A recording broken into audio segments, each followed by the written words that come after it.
Hey everybody, so today I wanted to come on here and do my BBL part 2 video. This has been almost 5 months, so I'm very happy with my results. I'm finally at the point where I can work out again, which I have not, but I will. I can run again, I just feel like normal. I feel completely back to normal. But if you're wondering just a general idea, I felt completely almost completely back to normal around the 2-month mark.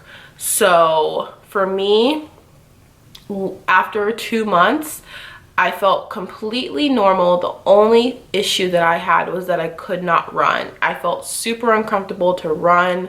So now if I run or do a light jog, I feel completely normal now. So I would say that took about 4 months before I was able to kind of run again without feeling uncomfortable. Okay, so you guys asked some questions, and I'm not going to make this video super long, so I'm going to try to kind of get through the questions relatively quickly. You guys, one of the questions was, how was the recovery process? It was easy. If you watched my previous video, you know I stopped using the BBL pillow after 2 weeks. So my butt is the perfect size, not too big, not too small. It's literally perfect for my body. I've retained most of the fat in my hip area because I had really deep hip dents. My hip dips were intense, so I've retained most of that fat. The recovery process was pretty easy. Now, a couple of you guys asked in the last video, would I recommend getting a nurse, hiring a private nurse, or going to a recovery home? I would. I wish I had hired a private nurse or went to a recovery home, because I just had my boyfriend at the time there to take care of me, and when I got back, I really needed somebody who was a lot more attentive than he was. Not saying he did a terrible job at helping me out when I got back. All I'm saying is, old dude was literally asleep on the couch, and I almost fell down the stairs because he wasn't helping me up the stairs, and this is a week after surgery. So if you have somebody who, your mom or a private nurse that you can hire, do that. Do that for a couple weeks. Stay at your mom's house for a couple weeks. Stay with, have your best friend come over and help you out for a couple weeks, because you will need it. For the first 2.5 weeks, I really felt I needed a little bit extra help, but there was so much stuff I had to do that I just didn't have the time, and so everything worked out. But I know my boyfriend was a bit lazy, so yeah, next time, if I could have redone it, I would have hired a private nurse for sure. The next question was, how many days did I spend in Miami? I spent around, I think, 5 days total in Miami. If I didn't have other responsibilities that I had to take care of in Kentucky, I most likely would have spent 7 to 8 days, because I had to take my own drains out because I didn't have enough time in Miami, if you know what I mean. If I would have spent 7 to 10 days in Miami, then I feel like it would have just been better. But because I only had 5 days that I could spend in Miami before I had to come back, I felt like I rushed it a little bit. Oh yeah, and so the next question was, what is that bruise on your chest? Why did you have this bruise on your chest?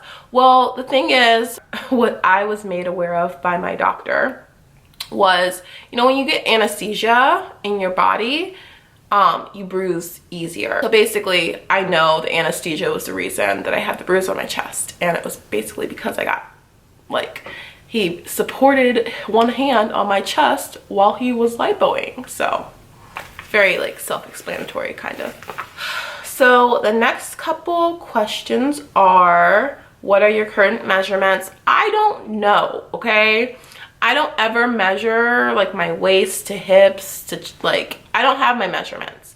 What I can tell you is before the surgery, because I didn't have any hips at all before surgery, I was like a size 6/8, mainly on the 6 side. Like I could easily fit into a size 6 if I needed to, but I could also wear a size 8 if I needed to, like just depending on like the brand. After surgery, I'm a size 10. So after the surgery, because my hips are bigger, I'm a size 10 now when it comes to pants and certain clothing. Oh yeah, and I'm 5'5", just in case you're wondering. I've been 5'5" since I was 10 years old. So I'm not tall, but I'm not short either, so yeah. The next couple of questions kind of go together. One of them is, does the BBL last forever? The next one is, if you already had like a pretty big butt before surgery, why did you get a BBL?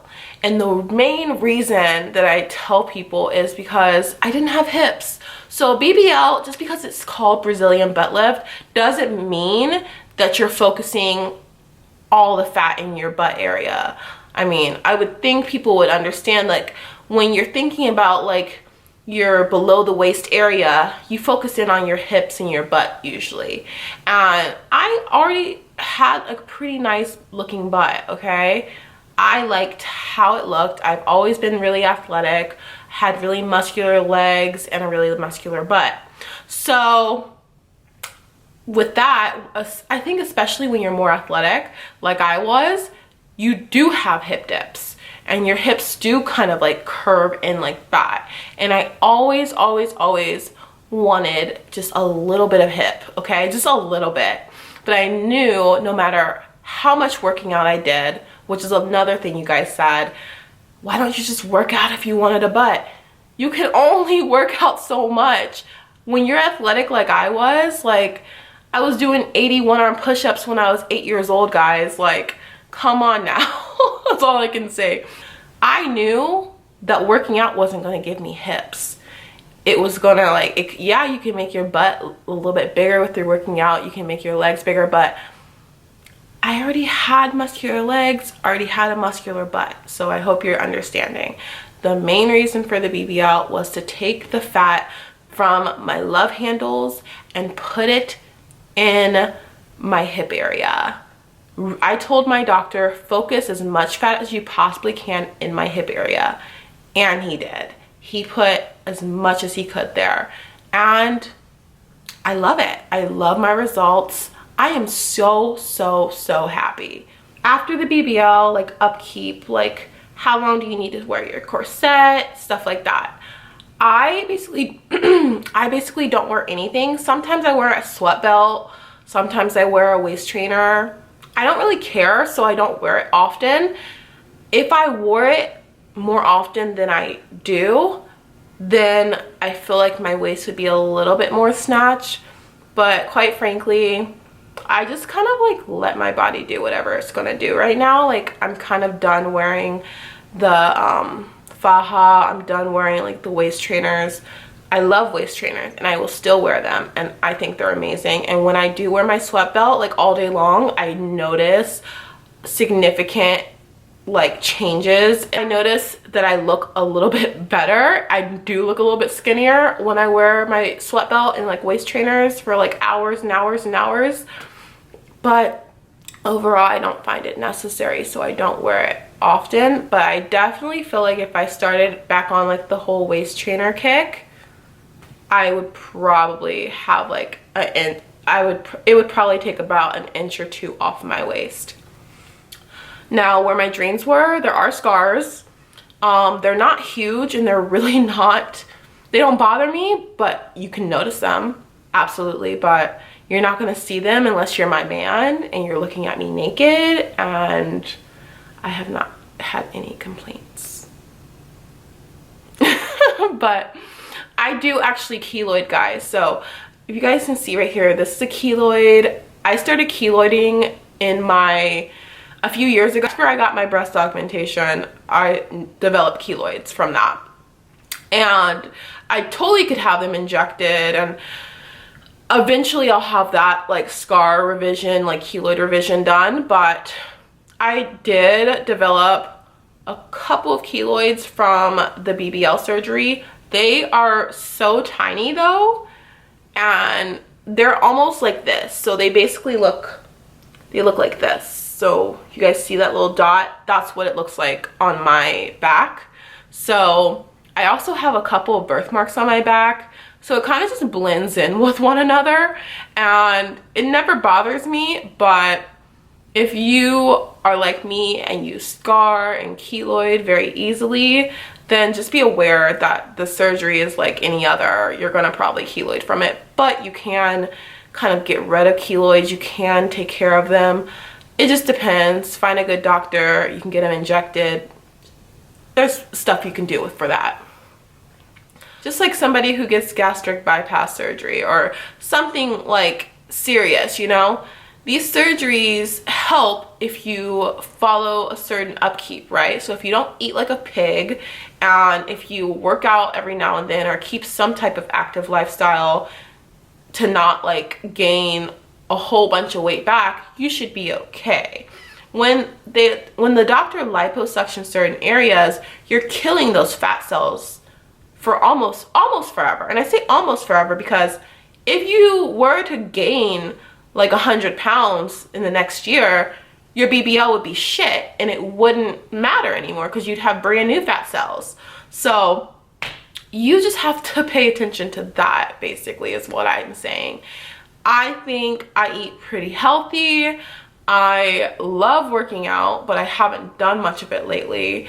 I do love spinning classes, Pilates, stuff like that, aerial silks. That stuff is really fun for me. I just need to get back on it. So I know how my body works, and I know that if and when I start doing my Pilates classes again and like Zumba and cycling like I used to, literally I'll probably look 10 times better than I do now. Right now I have a pretty flowy dress on. I may put something a little tighter on so you guys can really see my shape. The last thing you're gonna see on my channel is me in my bra and panties, just like letting it all hang out because my mother watches my YouTube videos and I don't want a phone call later. So even though this video in general makes her cringe, I'm sure, I'm going to show you kind of how I look standing up in this dress. I'll like kind of pull it back a little bit, just so you guys can get like a little idea, okay? But that's probably as good as it's gonna get. And it's just like really flowy, as you guys can see. So if I pull it,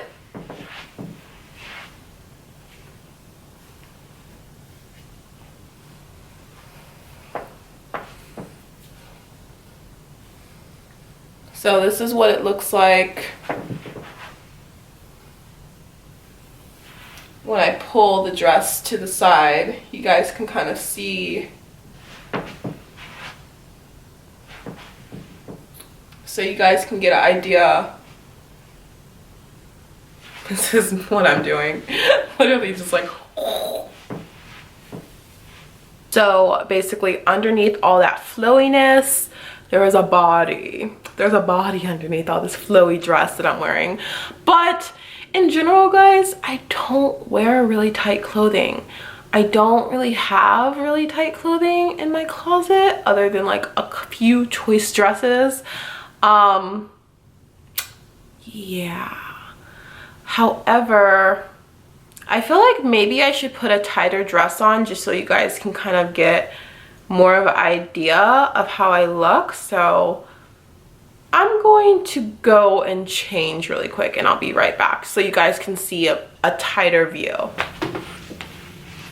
Okay guys, so this is a House of CB dress and I just put this on because I felt like this would really show what I mean when I feel like I want to say I'm snatched. When I say like my waist is smaller than my hips, like this is what I mean, okay? So like you can actually see on camera that what I mean when I say that, okay? And I mean, obviously, House of CB dresses are known for sucking you in. So this, I love.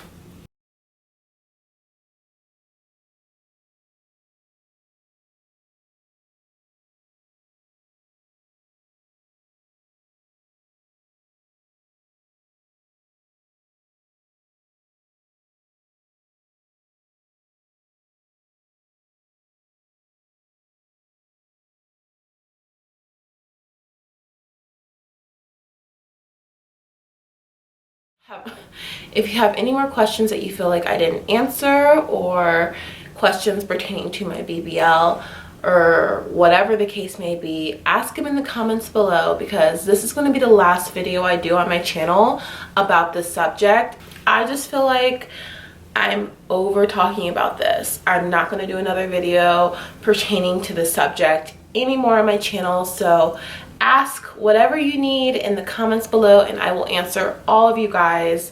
And that's gonna be it for me. So hope you like this video and I will talk to you guys later. Bye.